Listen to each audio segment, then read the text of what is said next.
Magandang oras mga kababayan, mga kagulid boy. Meron tayong bigyan ng reaksyon ngayon. Video na reaksyon ng ating kablogger na si Kent Garcia. Ay may napansin din pala si Kent Garcia. Sabi ko na nga ba na dahil sa ginawa ni BP Sara na pinabayaan niya lang ang kanyang mga tagasunod sa Cebu, ay ito na nga ang nangyari nang pumunta si Sara doon na hindi siya pinansin ng kanyang mga constituents, hindi siya pinansin ng kanyang mga tagasunod, ng kanyang mga alipuris. Kaya, di ba, na kapag ano yan na napaka-insulto ka para kay BP Sara. Mabuti nga lang ay sinalubong siya ng mga local officials doon. Kaya ito ang video courtesy sa atin ni Kent Garcia, atin panoorin. Napansin ko mga kababayan sa Cebu, ang napansin ko sa Cebu ay pumunta nga si Sara, pumunta nga si PBBM.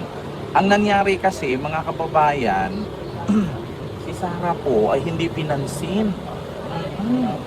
Nung pagdating niya doon, hindi siya pinansin kasi bakit? Dumating siya doon, may mga natambakan, may mga nasugatan, may mga, alam niyo yung nawala pang malay, yung parang parang alam niyo yung nahimatay pa. Oo, kasi kumbaga, nung after nung lindol na nangyari, lumipad agad siya para sabihin na, syempre, ilang beses kasi siya na may dilubyo sa Pilipinas, wala siya. So ngayon, bumawi. So ngayon, pagdating niya doon, siya pinansin. Oo. Tingnan nyo mga kababayan, yung kaibahan ito Sara sa, wait lang Sara sa Cebu. Di pinansin ng tao. Kita nyo mga kababayan. Ayan. Ito po siya mga kababayan, kung nakita ninyo, dumating po siya sa Cebu dyan. Ayan. Pagdating niya sa Cebu, yung mga tao, nandyan lang, ayan hindi man lang siya tawag dito, hindi man lang siya nilapitan, hindi man lang nakipag-shake hands sa kanya. Diba kung napapansin ninyo? Ayan may nakipag-shake hands sa kanya, yun yung mga DRRMO, yung mga opisyalis. And the rest, yung mga tao, andun lang, nakaupo. Kita ninyo? Ayun.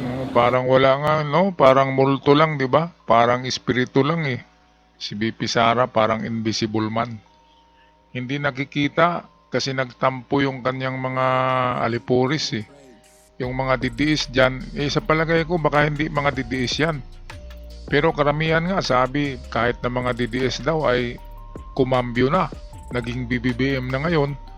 Dahil nga pagdating ni PBBM, completos ricados Mantakin nyo naman isang barko yung isang barko natin sa Coast Guard ay ginamit na doon na isinakay yung mga goods, yung mga pagkain, tubig ang importante kasi putol-putol ang supply ng water ng tubig sa Cebu dahil nga yung lupa ay nagkabitak-bitak, so napuputol yung tubo ng tubig kaya walang tubig. Kaya kailangan ng tubig. At sa mga milyonaryo dyan na secret millionaire, padala na kayo ng inyong mga tulong.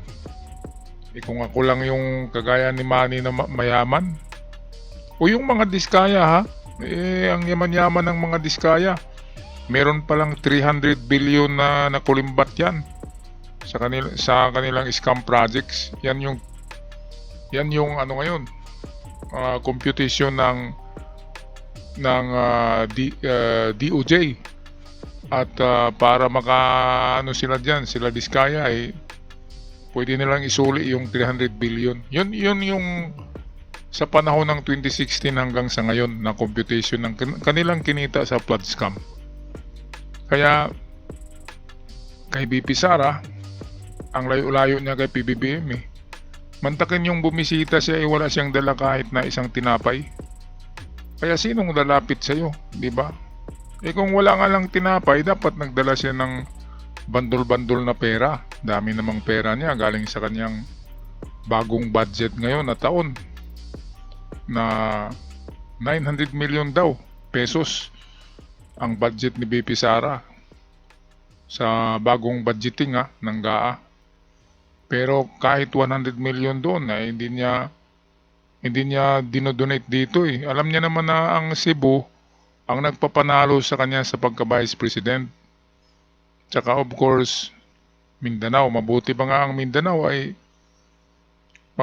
yung Mindanao ay halo-halo, di ba? May PBBM, may Duterte. Isa Cebu, solido sila eh. Solido sila, digong. Iwan ko kung bakit nagkaganon ang mga utak doon sa Cebu. Ano bang nagandahan nila kay BP Sara at kay Digong, di ba? Wala naman yatang nagawa. Sa tingin ko nga, wala eh. Kaya, ang layo-layo tungkol sa take good care ng mamamayan, si PBBM walang pinipili. DDS man o hindi, lahat yan mabibigyan. Si BP Sara mukhang may pinipili. Dito nga sa pinasok niya ngayon na parang gymnasium, 'di ba? Ito yung shelter ng mga biktima ng lindol eh. Walang lumapit sa kanya eh. Ibig sabihin, hindi yata yan mga DDS o baka DDS na nag-change of heart na, change of mind. Dahil nga nakita nila ang totoong nagmamahal sa kanila ay si PBBM. Alright, balik tayo kay Kent Garcia. Ayan lang sila. Tapos may nakipagkamay sa kanya. Yung mga tao nandun lang nakaupo. Tinitignan lang siya. Hindi nyo ba napansin yan, mga kababayan? Lakihan ko para makita ninyo. Ayan di nyo ba napansin yan? Ayan, yung mga tao nandun lang, nakatayo lang. Ayan Sara Duterte pumunta sa Cebu, walang taong umaten. Wala namang tulong sa lindol, wala daw dalang tulong. Bumisita Wala, lang. ayun. Huli yung tulong, nauna siya, tapos yung tulong pinahabol na lang. Wala, kahit habol wala eh. Yung dala-dala niya, yung kanyang lang eh, dala-dala eh. Yung tagudala niya, yung dala-dala niya. Mga kababayan, nakakatawa nga eh. Kahit doon sa mga namatayan, pumunta siya doon. Ay nako, wala man lang yumakap sa kanya ng mga babae, di ba? Katulad kay PBBM, daming yumayakap niyan kapag dumalaw sa mga baryo, sa mga sityo. Dito kay BP Sara, talagang nagtotal change of heart na ang taga Cebu eh.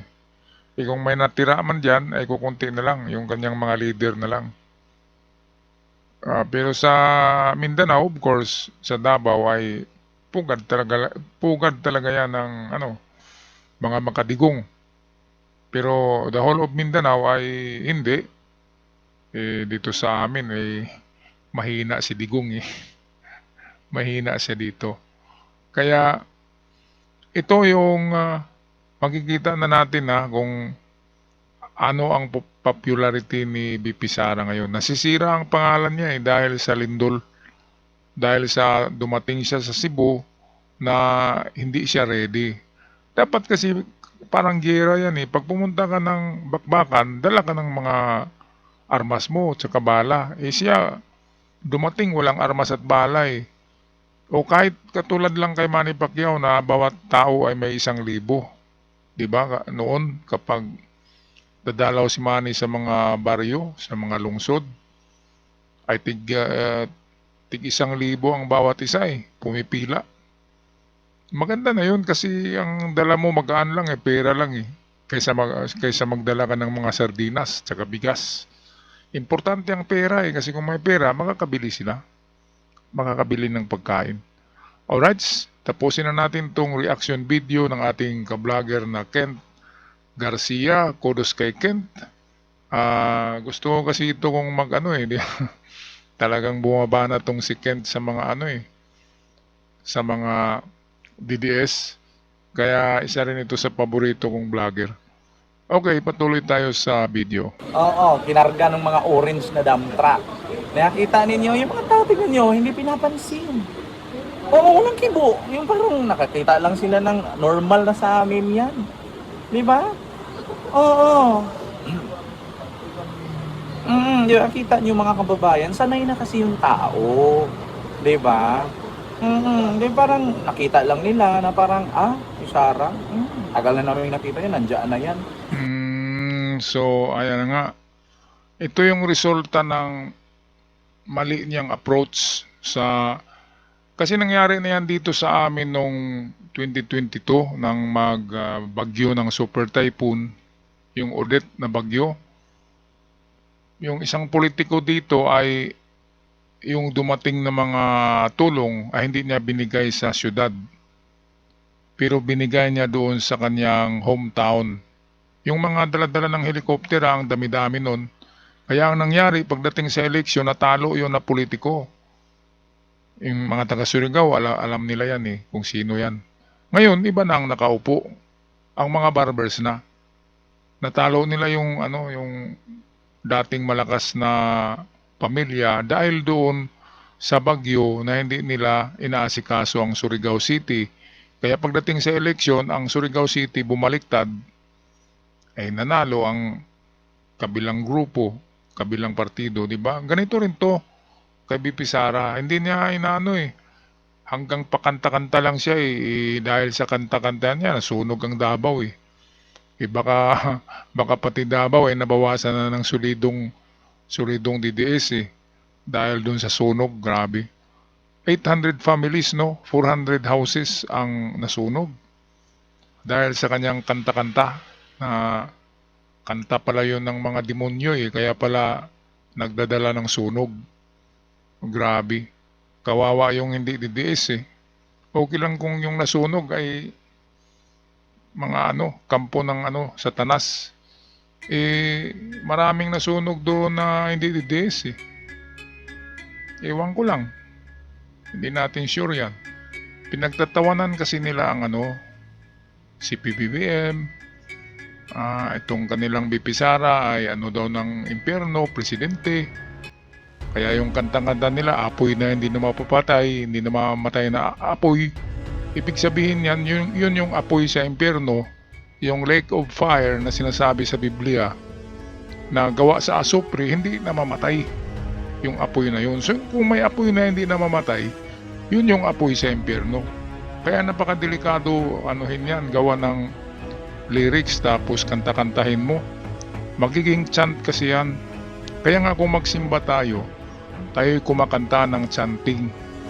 Kasi nagtawag tayo ng mga anghel ng ating Panginoon.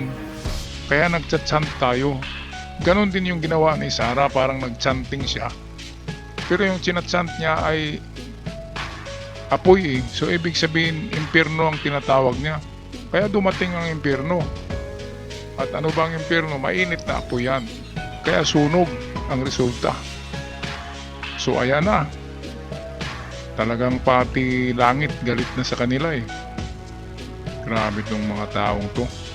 Hindi man lang susurinder kung matalo sa politika, accept mo yan. Sports yan Sportsmanship yan. At live another day. Bumalik ka sa susunod na eleksyon. Kapag ikaw ay nanalo, swerte mo. Pero kapag natalo ka, accept the defeat. Yan yung tunay na sports-minded.